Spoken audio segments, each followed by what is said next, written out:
Radio Prague International en français, les informations. Bonjour, la République tchèque n'est pas en mesure de respecter le délai pour introduire un mécanisme de contrôle des conflits d'intérêts. Le plan de relance tchèque approuvé par les ministres des Finances de l'Union européenne et puis 111 cas de contamination confirmés par les tests Covid à l'école. La République tchèque ne sera pas en mesure de respecter le délai fixé par la Commission européenne pour introduire un mécanisme de contrôle efficace permettant de prévenir les conflits d'intérêts, a reconnu le gouvernement tchèque ce lundi. Ce délai expire le 8 septembre et le ministère tchèque de l'Industrie et du Commerce a d'ores et déjà demandé à Bruxelles un report. La Commission européenne a récemment mis en garde Prague, estimant que si le gouvernement n'introduisait pas ce mécanisme, elle pourrait suspendre le versement des subventions jusqu'à ce que celui-ci soit effectif.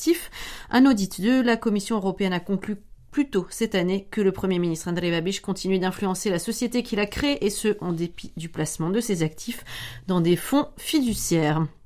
Les ministres des Finances de l'Union européenne ont approuvé le plan de relance national de la République tchèque, ouvrant ainsi la voie à l'octroi au pays d'une partie des fonds alloués à son redressement économique post-pandémie. La République tchèque devrait recevoir dans le courant du mois de septembre la première partie des 180 milliards d'euros d'aide économique auxquels elle peut prétendre. Elle pourra percevoir jusqu'à 13% du montant global cette année, le reste devant être alloué dans les années à venir. À ce jour, 86% des écoles tchèques ont transmis au ministère de la Santé les résultats de la première vague de tests de dépistage du Covid-19 chez les élèves, des tests réalisés au tout début de l'année scolaire. Ces tests ont confirmé 111 cas d'infection selon le ministre tchèque de la Santé Adam Vojtěch, qui s'exprimait lors de l'émission politique dominicale de la télévision tchèque. Selon le ministre, les résultats des écoles restantes et les prochains rendez-vous de tests seront nécessaires pour une évaluation complète. Environ 1,4 million d'enfants ont fait leur rentrée à l'école primaire et secondaire le 1er septembre. Le Premier ministre Andrej Babiš a déclaré sur les réseaux sociaux qu'environ 4000 enfants s'étaient inscrits pour être vaccinés depuis la fin du mois d'août. Dimanche, 139 cas de contamination, nouveaux cas au Covid-19 ont été dépistés en République tchèque, soit la plus forte augmentation pour un dimanche depuis environ 2 mois. Il y a une semaine, les laboratoires avaient dépisté 58 cas de moins. Le nombre de nouveaux cas augmente depuis 7 jours consécutifs. Le chiffre de reproduction a légèrement augmenté pour atteindre 1,27. Il est supérieur à 1, soit le seuil d'une épidémie qui accélère depuis 12 jours consécutifs. Bien que l'épidémie donne des signes d'accélération, le nombre de personnes hospitalisées a légèrement diminué au cours de la semaine écoulée.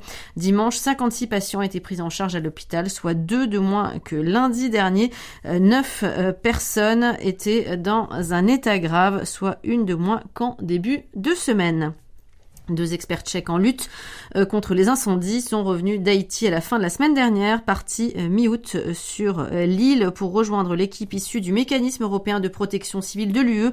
Ils ont contribué à évaluer la sécurité des bâtiments publics dans les zones touchées par le tremblement de terre dévastateur du 14 août dernier.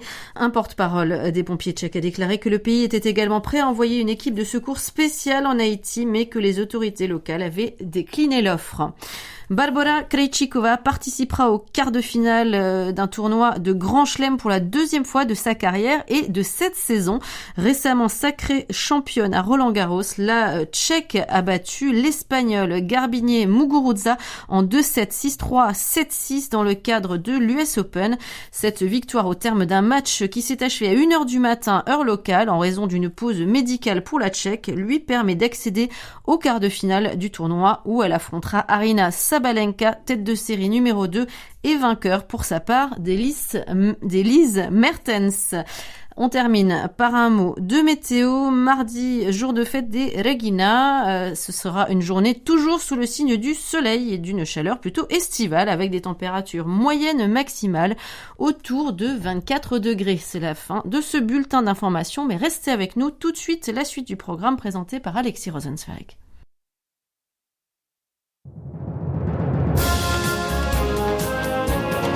Faits et événements en République tchèque. Dobrý den, bonjour, un ancien livre récemment retrouvé dans une bibliothèque de Berlin qui éclaire l'histoire des monts des géants en Tchéquie. Du foot, comme vous le disiez, Anna Kubišta, les Tchèques se sont incliné 3-0 contre la Belgique. Et puis, on parlera également de la Légion tchécoslovaque. Très bonne écoute.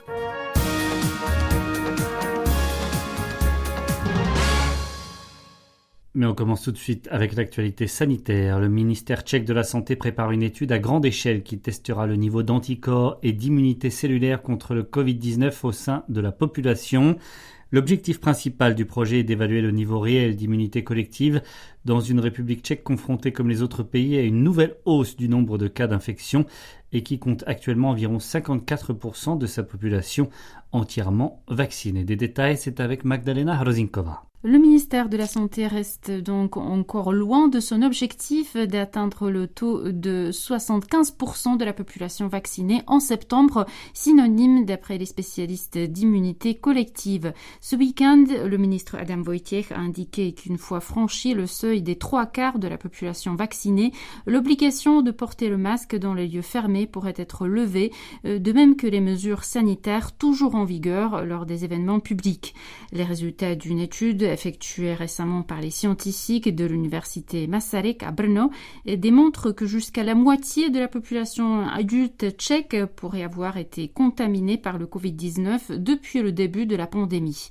Le projet de recherche prévu cette fois par le ministère de la Santé doit mobiliser dans les semaines et mois à venir des milliers de volontaires de toute la République tchèque pour évaluer le niveau réel d'immunité collective.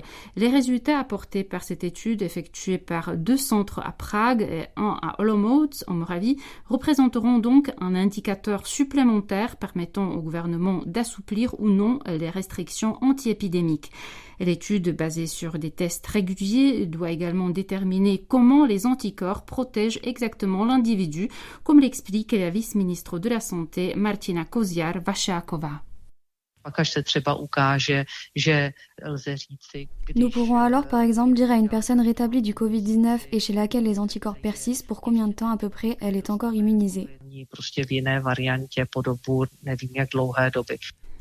Selon la vice-ministre de la Santé, ce qui est décisif pour la protection contre une réinfection par le coronavirus, c'est le temps écoulé depuis la contamination et non pas le niveau d'anticorps. L'immunologiste Jiří Litzman ajoute.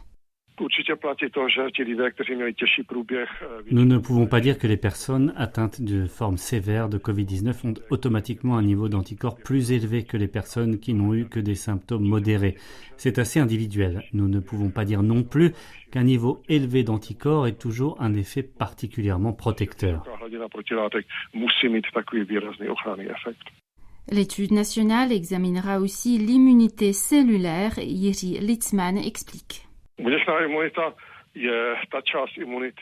L'immunité à médiation cellulaire réagit aux substances étrangères qui infectent les cellules. Le corps est alors capable de détruire les cellules infectées ou de contribuer à la production d'anticorps. Le problème est que les tests d'immunité cellulaire ne sont pas standardisés. Ils sont généralement réservés à la recherche et ne nous permettent pas d'évaluer l'immunité d'une personne concrète.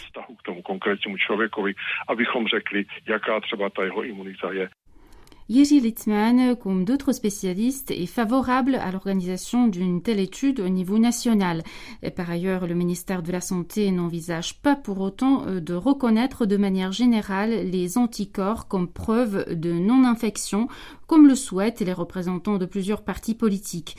Les médecins affirment également que la présence d'anticorps protecteurs ne constitue pas une raison suffisante pour ne pas se faire vacciner contre le Covid-19. Ainsi, le gouvernement prépare une nouvelle campagne de lutte contre la désinformation ciblée sur les personnes rejetant la vaccination et sur les indécis, parmi lesquels figurent notamment 1 demi-million de seniors de plus de 60 ans. Un ancien livre récemment retrouvé dans une bibliothèque de Berlin, la capitale allemande, éclaire l'histoire des Kerkenosche, ou Mont des Géants en français. La plupart des premiers rapports écrits sur l'activité humaine dans la région remontent au milieu du XVIe siècle, mais cette récente découverte prouve que les chercheurs de trésors y sont arrivés dès le XVe siècle. Charlotte Amroni. Il existe peu de sources écrites liées aux origines des Monts des Géants. La plupart des manuscrits ont été détruits au cours des aléas du XXe siècle, mais aussi bien plus tôt, dans les années qui ont suivi la bataille de la Montagne Blanche en 1620. Nous savons que les premiers colons sont arrivés au pied des Monts des Géants au XVIe siècle. Essentiellement originels des terres autrichiennes, ils venaient dans la région pour travailler dans l'industrie du bois. Un livre datant du XVe siècle, récemment découvert dans la Bibliothèque d'État de Berlin, démontre que les gens ont commencé à d'abord influer dans la région à la recherche de métaux précieux et de minéraux. Otto Stemberka, chef d'une association civique de Trutnov, est l'homme derrière cette découverte.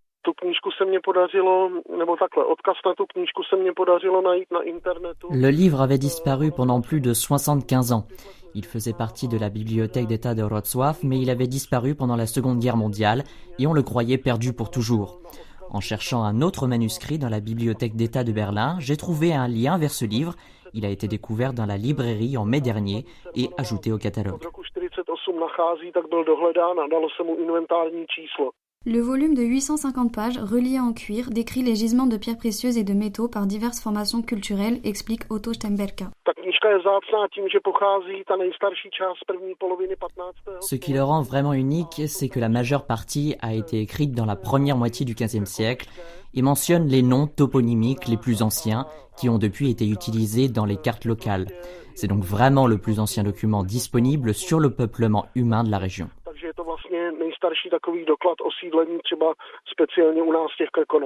Le livre, qui est mentionné par de nombreuses monographies historiques des Monts des Géants, aurait déclenché une ruée vers l'or dans la région. Il a probablement été écrit par différents auteurs à la fois en allemand et en latin. Son auteur principal est un certain Antonius Vallée, habitant de Wrocław, dit Pavel Zaradnik, des archives régionales de Trutnov. Il serait l'auteur d'un certain nombre de textes dédiés à l'alchimie qui font aussi partie de ce manuscrit. Ils sont écrits en écriture gothique ancienne et accompagnés de nombreuses photos représentant souvent des dragons.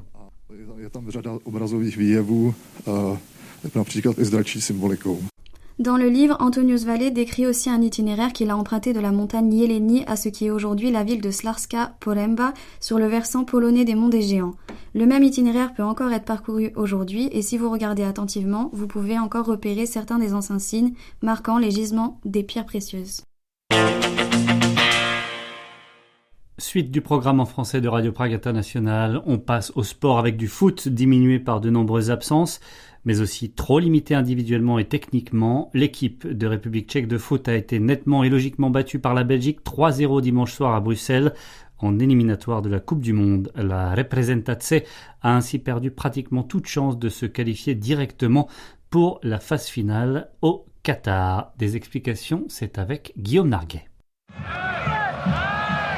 Lukaku. A to je 1-0 pro Belgii.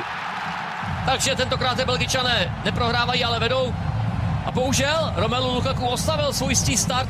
Romelu Lukaku, buteur pour sa 100e sélection, Eden Hazard de nouveau en jambes, du public et une ambiance festive dans les tribunes du stade Roi-Baudouin et surtout une nouvelle victoire qui leur permet désormais de posséder 6 points d'avance en tête du groupe E avec plus que 3 matchs à disputer. Les Diables Rouges et leurs supporters ont vécu une soirée quasi parfaite pour la réception de la République tchèque dimanche. Une soirée autrement plus tranquille que celle passée à Prague en mars dernier lors du premier match entre les deux équipes où celle-ci s'était quittée sur un résultat nul 1-1. La Belgique n'est pas encore mathématiquement qualifiée pour la phase finale, mais elle a déjà un peu plus d'un pied au moins de la pointure des chaussures de Lukaku au Qatar, sans son attaquant Patrick Schick notamment suspendu, mais aussi sans plusieurs autres titulaires habituels blessés. La République tchèque, elle, était trop affaiblie pour l'inquiéter davantage que durant les 8 premières minutes du match. Le temps qu'il a fallu à Lukaku, bien lancé au cœur d'une défense tchèque absente pour trouver le chemin des filets. Au coup de sifflet final, le sélectionneur tchèque Jaroslav Šilhavý a reconnu sans peine la supériorité de son adversaire. Belgie vyhrála naprosto zaslouženě, měla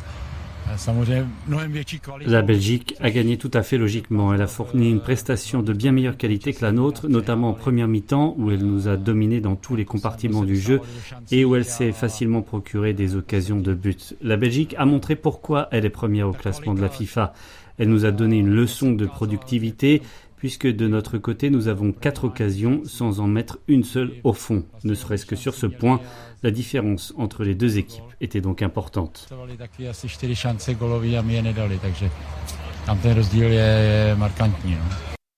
Menés de 2 buts à la mi-temps après qu'Eden Hazard a doublé la mise peu avant le repos, les Tchèques ont réagi en deuxième mi-temps et ont même alors eu quelques occasions de réduire le score. Mais à chaque fois, que ce soit pour contrer un Matěj Vydra lancé seul vers sa cage ou encore pour repousser d'une envolée une frappe puissante d'Adam Hložek, la Belgique a pu compter sur le talent de son gardien Thibaut Courtois et finalement c'est Alexis Selmakers qui est la conclusion d'une action tout en déviation a mis fin à tout potentiel suspense en inscrivant un troisième but aussi limpide que l'a été la domination belge. 3-0 emballé, c'est pesé. Le capitaine tchèque Tomáš Souček est reparti de Bruxelles sans trop de regrets, tant l'écart entre les deux formations était évident, ne serait-ce que dimanche.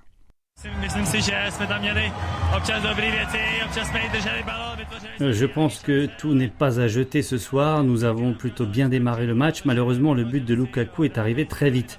Même si nous avons eu quelques occasions, la Belgique a démontré pourquoi elle est une des meilleures équipes au monde. C'est du très haut niveau. Mais nous sommes aussi capables de mieux jouer. Nous avons le potentiel pour battre des adversaires comme la Belgique. Nous l'avons montré au premier match à Prague. Ce que nous voulons, c'est disputer plus de matchs comme celui-ci contre les grandes équipes. Ce sera le cas bientôt en Ligue des Nations. Nous qualifier pour la Coupe du Monde reste notre objectif, mais pour cela, il faut que nous fassions plus qu'aujourd'hui. Plus et mieux donc, car avec seulement 7 points en 5 matchs et déjà 2 défaites au compteur, la République tchèque figure certes à la 2e place de son groupe, mais seulement avec 1 point d'avance sur le Pays de Galles, qui a par ailleurs disputé 2 matchs de moins. Pour conserver cette 2e place qui serait synonyme de participation au barrage, Tomáš Souček et ses partenaires n'ont plus le choix.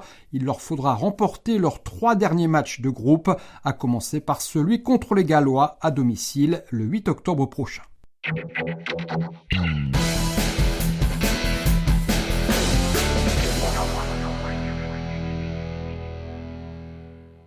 On fêtait ce week-end le centenaire de l'association de la Légion tchécoslovaque. L'occasion pour nous de revenir sur l'histoire des légionnaires tchécoslovaques qui vont se retrouver coincés dans un pays en proie à la guerre civile et mettront 3 ans à rentrer en Tchécoslovaquie. C'était un sujet qui avait inspiré le scénariste français de bande dessinée Chris. Il avait été interrogé par Anna Kubishta.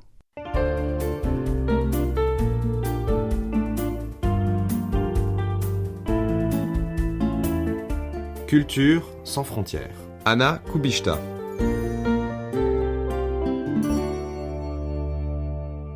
Bonjour à toutes et à tous et bienvenue dans cette nouvelle rubrique culturelle. Dans cette rubrique culturelle, j'accueille aujourd'hui Chris, qui est scénariste de bande dessinée. On lui doit notamment en France Notre mère la guerre et avec son comparse Jean-Denis Pendanx, ils ont sorti en juin dernier le premier tome de la BD Svoboda. Svoboda, on en avait parlé en août 2010. Il s'agit d'une bande dessinée qui retrace l'épopée des légionnaires tchécoslovaques en Russie après la Première Guerre mondiale, en tout cas sur la fin de la Première Guerre mondiale et un peu après. Bonjour Chris. Bonjour. Donc déjà félicitations pour ce premier tome sorti donc en juin. Juste une petite piqûre de rappel puisqu'on s'était quand même parlé il y a un an. Est-ce que tu pourrais nous redire un petit peu comment est née l'idée de cette BD en 9 volumes quand même. C'est le premier d'une longue série. Oui, on va partir pour une longue fresque. Elle est née totalement par hasard, souvent comme les grandes histoires, puisque c'est en lisant un article au sein d'un livre sur les trains blindés. Et cet article évoquait ces légionnaires tchèques au beau milieu de la Sibérie pendant l'été 1918. Et je ne connaissais pas du tout cette histoire. Et rapidement, je me suis posé la question de ce que faisaient au beau milieu de la Russie ces légionnaires tchèques. Et à partir de là, j'ai mis une petite année à commencer à trouver pas mal de documentation, puisque c'était il y a déjà 5-6 ans, c'était en 2005-2006. Et j'ai mis pas mal de temps à réunir des informations, à trouver des gens qui connaissaient un minimum cette histoire. Et puis après, j'ai dû commencer à tirer sur les bons fils. Et voilà, petit à petit, j'ai découvert l'ensemble de cette aventure qui correspondait exactement à tout ce que j'aime raconter, voilà, en général, dans mes récits de bande dessinée. Oui, parce qu'il faut dire que tu es scénariste de bande dessinée et que tu te spécialises notamment dans une forme de récit historique. Alors justement, ce premier volume qui vient de sortir en France aux éditions Futuropolis, de quoi parle-t-il ? Je suppose que tu dois un petit peu présenter, tes personnages et puis un petit peu l'histoire qui est sans doute assez peu connue, notamment du public français. Ouais, c'est ça, c'est qu'il faut avant tout contextualiser et poser ses personnages principaux. C'est le plus difficile, surtout quand on part pour un récit très long. On est obligé de partir sur un rythme aussi assez lent. On court pas un marathon comme on court un 100 mètres. Donc l'idée de ce premier récit, c'était effectivement d'amener au public français les éléments politiques, historiques de base pour qu'ils comprennent bien le dilemme qui se présente à ces légionnaires tchèques tchécoslovaques qui ne veulent qu'une chose, c'est de rentrer chez eux et obtenir l'indépendance de leur pays et qui vont se retrouver coincés en Russie pendant 3 ans à participer à peu près à tout ce qui se passe comme événement important pendant cette période.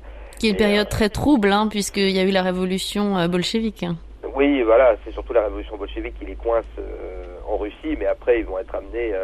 C'est étonnant parce que en langue française, du moins, il n'y a pas de synthèse sur le parcours des légionnaires tchèques, mais on ne peut pas lire un livre sur la guerre civile russe sans apercevoir les Tchécoslovaques en arrière-plan.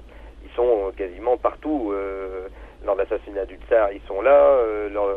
Pour le déclenchement de la guerre civile, ils sont là. Enfin, pour tous les événements majeurs de la guerre civile russe ou de la révolution bolchevique, on trouve les Tchèques. Alors voilà, on essaie de réunir un peu tout ce récit-là et d'en faire une fresque romanesque où se mêlent beaucoup de choses, notamment les questions sur qu'est-ce qu'un pays, qu'est-ce qu'une nation, et puis évidemment il y a une histoire d'amour qui se prolonge, une très grande histoire d'amitié aussi entre les deux personnages principaux, etc.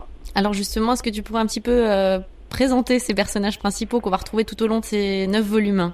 Oui, ils sont au nombre de 3. Le plus important dans ce tome 1, c'est un personnage que j'ai appelé Jaroslav Duvek, pour la raison simple, c'est qu'il est une sorte de mix entre l'écrivain Jaroslav Hasek et son personnage de roman, le brave soldat Duvek. J'avais besoin d'un personnage quand même de fiction, même s'il est très inspiré de l'écrivain Hasek, mais j'avais besoin d'une liberté de pouvoir le placer à tel ou tel endroit si j'en avais besoin et de lui donner quand même le caractère que j'avais envie. C'est-à-dire un nanar total. Ouais, plus que ça encore, parce que c'est un type qui n'aime rien tant que mettre un peu le bazar, ça c'est sûr, plus ou moins joyeusement, mais je le définis souvent comme un personnage qui ne croit en rien, si ce n'est à la beauté du geste.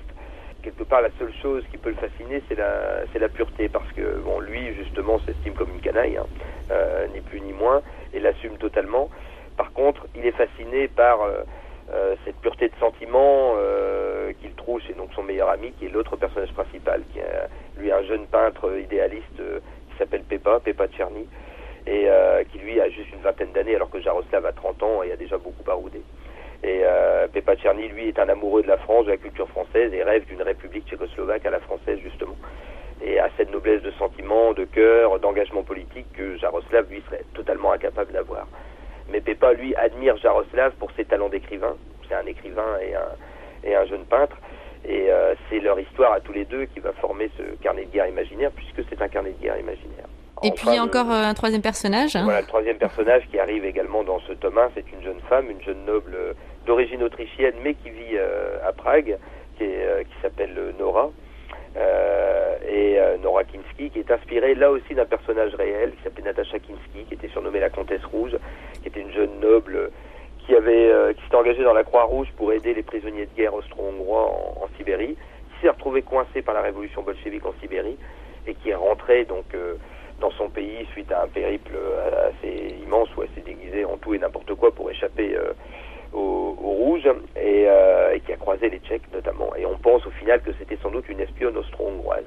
Alors voilà, je la mets entre les pattes de mes deux personnages, Jaroslav et Pepa, qui tous les deux à leur façon vont tomber amoureux d'elle, et elle-même, Nora, à sa façon, va tomber amoureuse de ces deux personnages-là. Donc voilà, c'est ce trio que je vais dont je vais m'attacher à raconter le périple pendant 9 albums. Alors c'est ce que je disais en introduction, ce premier volume est sorti en France début juin. Bon, ça fait pas très longtemps pour l'instant, mais quelles sont un peu les réactions que vous avez pu avoir tous les deux déjà sur votre travail et puis simplement sur justement cette page d'histoire qui est pas forcément très connue? Il y avait quand même une certaine attente parce qu'on avait communiqué dessus depuis pas mal de mois et d'années, et puis nos parcours respectifs, Jean Denis et moi, étaient assez connus des amateurs de genre de récit, donc il y avait une vraie curiosité parce qu'effectivement plus personne ne connaissait cette histoire quasiment ou presque. Donc il y avait vraiment une curiosité de connaître ça.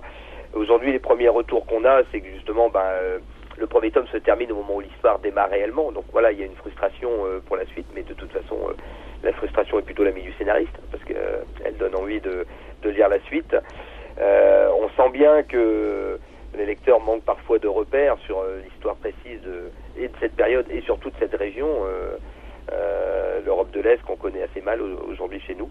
Donc voilà, je vais distiller petit à petit les informations aussi pour immerger de plus en plus de lecteurs dans cette histoire-là qui, moi, personnellement, m'a toujours fasciné. Enfin, j'ai toujours été attiré par l'histoire de l'Europe de l'Est, que ce soit la Russie ou la Tchécoslovaquie en général.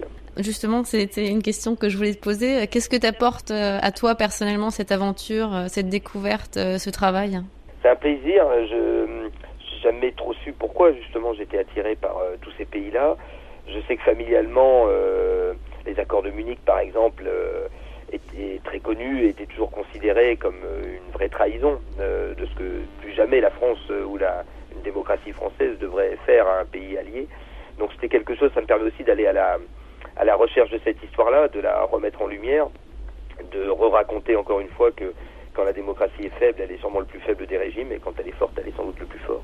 Et l'histoire de ces légionnaires tchécoslovaques, c'est quand même l'histoire d'une démocratie en marche, d'une nation en marche, et tous les témoignages s'accordent pour montrer à quel point cette aventure a pu être menée à son terme parce qu'ils étaient restés très unis et avec, on va dire, un vrai idéalisme quelque part. Donc, voilà, ça m'intéresse de mettre en lumière ce parcours-là. C'est toujours un des principes des récits que j'aborde. Ça vient aussi des travaux de l'historien américain Howard Zinn qui estime que parfois il faut savoir mettre en lumière ces moments de notre histoire où les hommes ont su justement s'allier, vivre ensemble, combattre ensemble et parfois même gagner.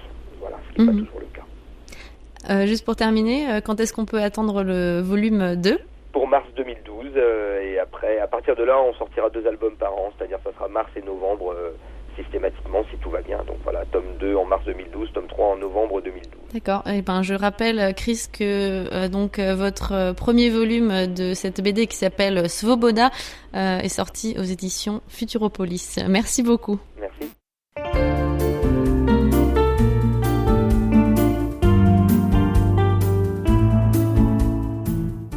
C'était la rediffusion d'une émission proposée par Anna Kubishta et c'est ainsi que se termine le programme en français de Radio Prague International. Merci à toutes et à tous de votre attention et de votre fidélité. Retrouvez-nous sur les réseaux sociaux, Facebook, Twitter également, notre compte @Radio Prague FR pour l'actualité tchèque 24 heures sur 24. Très bonne journée ou soirée à toutes et à tous, où que vous soyez dans le monde. Prenez soin de vous et de vos proches. À bientôt. Ahoj.